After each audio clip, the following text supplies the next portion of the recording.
3 jours que les hommes de mauvaise foi sont venus voler les panneaux solaires de notre école de Biala. Lorsque monsieur le maire était passé ici, après, au moment de sa supervision de la rentrée, il a retrouvé ces panneaux-là. Et ces malfrats-là sont venus voler nos panneaux solaires à peine 3 jours. Juste à même les perceurs de notre école, de notre bureau là-bas.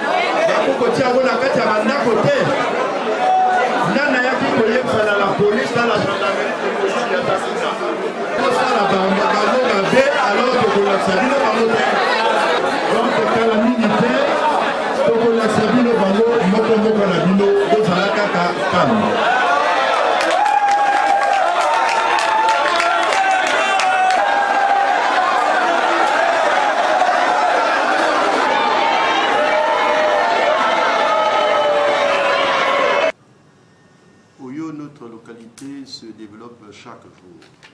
Le président de la République s'investit énormément dans ce domaine, tout comme le député de notre circonscription.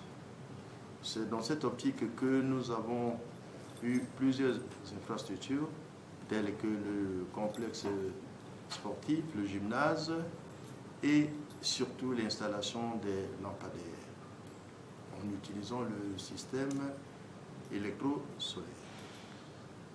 Malheureusement, dans notre ville, il y a des citoyens mal intentionnés qui pensent que Oyo doit reculer. Et depuis, ils se sont mis à voler les panneaux solaires, à détruire le gymnase. Et il y a quelques heures, ils sont allés jusqu'à terrasser les poteaux qui portent les panneaux solaires, oubliant que depuis, nous avions mis à leur pouce les services de police et de la gendarmerie. Après que les services de police et de la gendarmerie aient mis la main sur ces bandits, nous avons cru utile de les mettre à la disposition du public de telle sorte que les habitants d'Oyo aient la conviction selon laquelle les bandits ont été rattrapés. Et c'est ce qui a fait que nous organisions la cérémonie de ce jour sur l'esplanade de la mairie d'Oyo. Vous avez eu à apprécier quel type de citoyens avons-nous à faire. C'est des jeunes dont l'âge varie entre 18 et 38 ans. Imaginez-vous, donc plein d'avenir.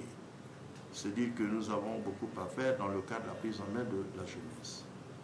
Et aux populations d'Oyo, je lance un appel, lequel appel consiste à les inviter à collaborer énormément avec la mairie, la police et la gendarmerie afin qu'on puisse neutraliser tous ces bandits. Et depuis la lutte qui a démarré